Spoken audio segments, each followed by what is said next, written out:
Kind of a unique situation this year, considering all he's done the last 2 years, but this is the first time Aiden's going into game one as the guy. Is there still like a level of excitement to being a starter for game one going into this, even though he's done so much in the last couple of years? Yeah, I would think so. I think that's odd circumstances. Not odd. I mean, the first year we played out like it did. It had an injury, and last year could have been him or Logan. I thought they were both played well in the playoffs. So look back at that. They gave us good goaltending. We didn't score enough, but yeah, I guess going in, this will be the first time, and it's a lot of first times for Aiden this year, right? 50 games, complete healthy year, signs an extent. You know what I mean? So there's a lot of that. Hey, I'm the guy, and this goes along with it, right? Just the last piece of the puzzle. I'm the guy. I'm starting game one, and I'm the guy they're looking for to give us a chance to win. So I assume that's how he's looking at it, yeah. Along the lines of other firsts, Victor Olofsson playing in his first postseason, he made it clear that he wanted to come here because he wanted this kind of opportunity. But just what kind of leadership, veteran presence has he brought? And has it kind of gone a little under the radar this year? He's a quiet guy. So what we've got from Victor is good hockey play on the ice. He scored some goals for us. Was he at 15? Missed some time, so it's probably extrapolated to 20-some goal scorer. That's what we're hoping to get out of him. He's a, plus 15 or so. He's a good defensive player, checks well. He's done a lot of things that we were hoping he'd do for us and thought he could do for us, and so good for him. Been a nice piece to our team. The leadership part, I think it's hard to come into this room right away because there's some veteran guys that have won, but I'd say he's led by going out there and playing his game, practicing well, no maintenance, good teammate. Happy for him. He's going to get in. So be a learning curve a little bit. The level of intensity goes up, but that'll be up to him to sort of manage that. How much healthier is this team now compared to last year at this time? That's a good question. Last year, I got to think back because of my age. So it was Stoney with the spleen, correct? So we weren't even sure he'd play. Hurdle that had a knee injury that he played the last few games, so we were still trying to figure out where he best fit. Those were the two main ones for us. I can't even remember if anybody else was hurt going in. Petro? Oh, right. So there you go. Those are three big pieces. So this year, let's just talk about this year now. Everyone's healthy. Today we had guys off for maintenance reasons. We've tried to manage our practice load, game load this whole week. Will that work out for us in the long run? We'll see. But we've tried to put a plan together where guys are getting a day or an extra day or two here. So it'll help them in the long run. We'll see how it plays out for game one. Sometimes when you're off, is there rust? I don't know. We'll see about that. There shouldn't be. It's only a week, but we are healthy. Everyone's able to go. I wouldn't say anybody at this time of the year is completely 100%. You got nagging things, but nothing that can prevent a guy from playing or having us put another guy in ahead of him because he's only 80%. Nobody's in that position, so that's kind of nice. Sounds like Minnesota's in the same boat. That's good this time of year for teams. Other teams I've read today got some bad news on players, so that's always a little bit of adversity. We don't have to deal with that, at least, knock on wood, not yet. One more thing. Obviously, a lot of discipline, a few penalty minutes, but didn't go in the power play much either. How do you explain kind of that oddity? The what, sorry? Didn't go in the power play much either. No. Well, we set a record since they give stats for the least amount of penalty minutes. So we are a disciplined team. We play the right way. We check well. So we don't anticipate being in the box very often. We'll see how that plays out. Anything can happen, but that was our history this year. Consistently did a good job in that area. Power play, I don't know why we can't draw more penalties. I feel like there's every game, those 60-40, 70-30 ones never seem to completely go our way. I can't control that. try to stay off the refs, remind them. But I do think we are a big, strong team. We don't go down easy. I don't think anybody, at least since I've been here, I don't know if anybody's ever gotten a letter or fine for diving or anything like that. I could be wrong, but I don't believe it's ever happened here. So our guys play the right way. Hopefully if there's an infraction out there, that's obvious, it gets called. But can't control that. That is an advantage for us right now. Our power play numbers versus our PK numbers are advantage. That can change in a series quickly, but hopefully we get an opportunity to get on if we deserve it. It's that simple to me. Back to Aiden. He didn't play last week or going into the playoffs. What happened in 23 coming in mid-playoffs, last year mid-series, this year coming out of Should Four I wait and Nations? throw him in the middle of the series, Darren? Well, he's been so I good. can read your mind. He's been so good in that area. Did that influence handling him this past week, or was it independent of that? In reality, every goalie, I think, likes to stay in their rhythm. I'm sure he would have preferred to play one of the games, get his rhythm, his day off, etc. So I had that conversation with Sean Berkey. I thought his, rest and being ready to go in game one was more important than missing one game. This happens in playoff series. If you're lucky enough to advance and close a series early, sometimes you got to wait. Even if you don't, the TV dictates you might wait 8-9 days. So it's not new.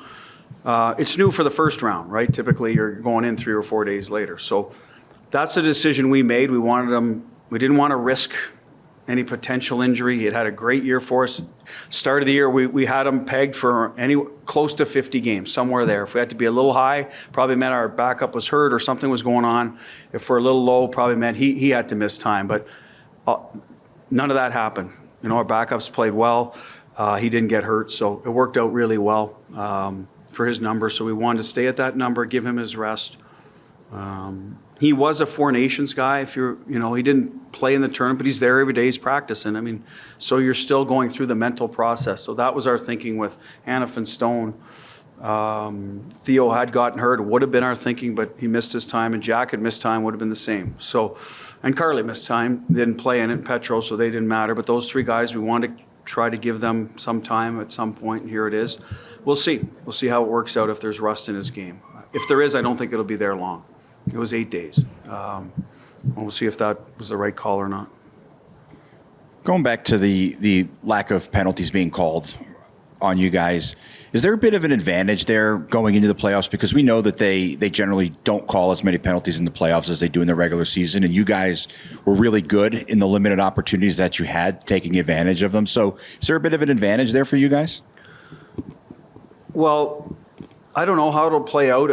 We like our special teams, even though our PK numbers weren't, the percentage number wasn't great. We liked the direction we're going and what we're giving up, how we're killing.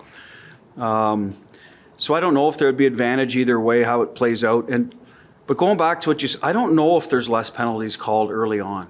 I think a lot of times the officials are trying to get the game, sort of keep it between the, whistles, and sometimes guys are finishing checks that typically don't in the playoffs, and they're working harder defensively. That can lead to infractions. It can lead to extra slash and a stick if you're reloading harder. If you're a guy that doesn't finish his checks all the time, you might be late, so you might get, what I mean? I think there's sometimes the aggressiveness of the game ramps up so much that can be more penalties called. Late in the game, if you're out of the game, sometimes you know what, I'm going to send a message, much more than you would in the middle of January. You might say in the third period, okay, we're going to go out and finish every check. We're down by 3 goals, and then that could lead to more penalties. So the numbers might say I'm wrong, and you're right, but I don't know. It seems like there are more penalties called early. I think as it goes along, the teams settle in. That's when they tend to say, okay, any close game, it's going to have to be obvious. So we're comfortable 5-on-5. We're one of the better 5-on-5 teams. If it turns out it's a game where there's not a lot of penalties, we don't get a call that we feel we deserve, we're fine. We'll just keep playing. And play the game in front of us. I think that's an advantage of our team, is we can win a lot of different ways. We don't need to be on the power play 5 times a night or whatever. We can play different ways. So I don't know if I'm answering your question. I think our guys are going into the game. They're not worried about what the official's calling or not calling, unless it's obvious. Once, they're just playing hockey. Bruce, after the last home game and before you left for the last 2 games, you said it was an opportunity to rest some guys, do some line changes, and learn some things, maybe experiment. What did you learn in those 2 last games? Well, I learned we still like to win. We were right there in Calgary, had a lead. Like, we had a tough start to the third, I think it was. Let them back in the game, but we competed hard after it was 4-3 to get the next goal. Vancouver, we got better as the game went along, so our guys still took pride in winning. I learned that we played the right way for the most part. We didn't just decide, oh, well, these games matter at some level, they're points, and it's the NHL, but the big picture, we're going into next week, opening at home, we're in first place.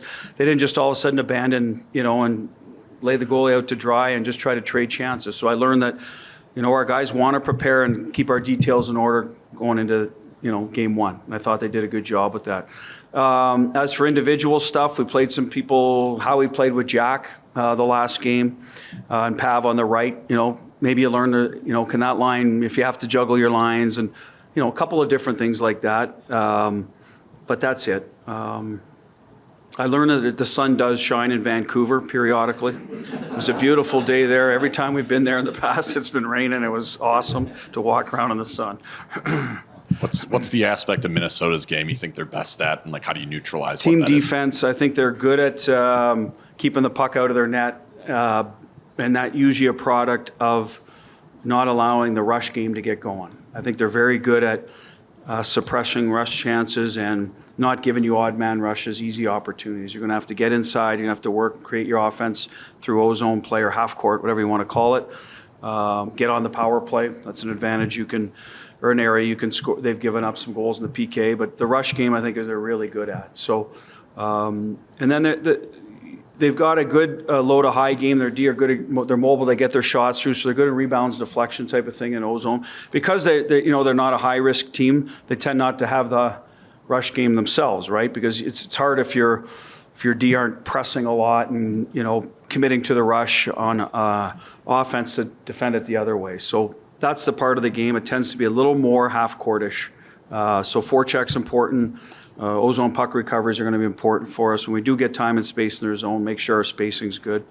And if it opens up, then convert on the rush. I think that's how you'd open up the game against them. If you get a lead, sometimes you have to open up the game. And I don't know if that'd be an advantage us. They got good offensive players too. They're come back in the lineup, but I know we're good at it. Bruce, you have a lot of cup winners in that locker room and on the bench. How much does that mean going into a playoffs? Well, you can draw on your experiences. I think every year is a new year on their own. I think if experience was the be-all, end-all, teams would repeat way more often, right? That just would happen. And you got to get out there and play. So the experience will probably matter in critical moments. Maybe it's going sideways on you at home in a game and you're able to just relax. Hey, it's not the end of the world. Let's just play. You're not going to be perfect. Or in a series, if you get down a game, knowing that, hey, it's a long series, it can change in a hurry. Those are the things I think where being there before matters. But at the end of the day, to me, it's a team that plays the best and is hungry, right? I think before you win a cup, you are pretty hungry to get there. And we got to reclaim that feeling we had 2 years ago. The guys that were close but hadn't quite got there, a lot of them were the misfits from 18.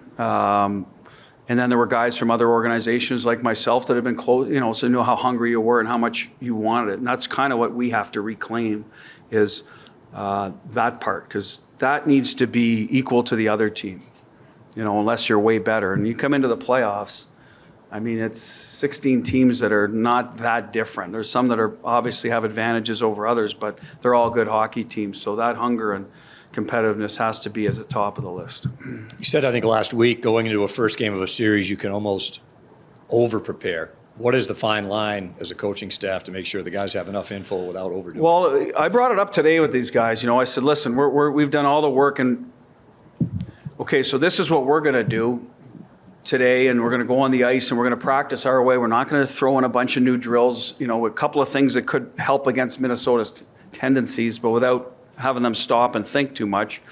So we're going to give them information. How much is the right amount?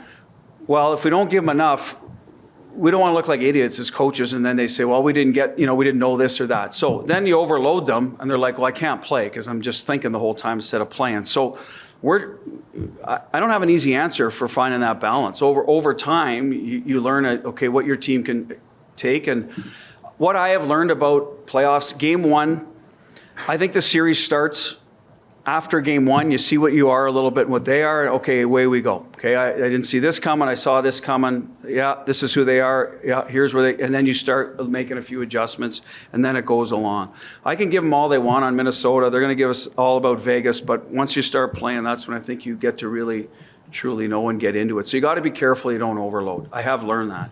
You know, we want to be true to ourselves and play our game. Hey, here's what Minnesota does well, but we're going to play our game, let them adjust us. That's not a bad mindset.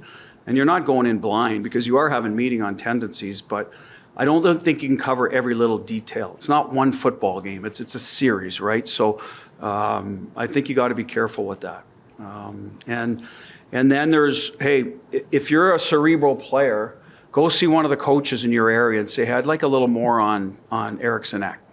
Okay, so not everyone needs to know that information because they may not have that matchup or, you know, whatever. I'm using that as an example. So you got to be a little careful that you don't get too much into the minutia, and all of a sudden the guys are like, what? I mean, you know, because it can get that way in a hurry. They want to play. They want to play hockey. They've done it 82 times this year, and they want to play Vegas Golden Knights hockey, and they don't want to hear every detail about Minnesota.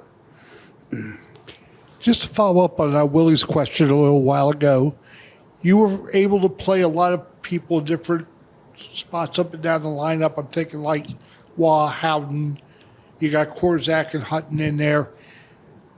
For you, as the playoffs go on and there's an attrition factor at work, how much trust have you developed with these guys if you have to put a Korzak in the lineup or if you have to play Wah on a different line in the event someone else goes out?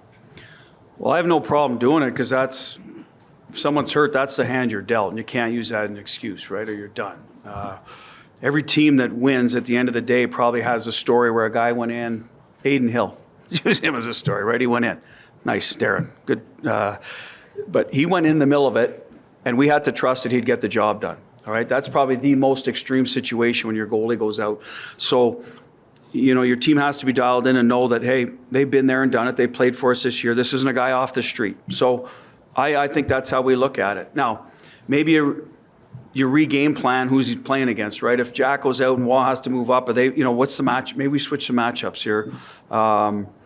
Whatever the case may be, but we have lots of trust in our guys. Corsi's played 40 games, played half the season, and most of that was the second half. So he's played a lot. Huddy, on the other hand, hasn't played a lot. We really had to try to work him in if we expect to get some minutes out of him if we need the, that situation. So that's the way I look at that. We're fortunate we got depth.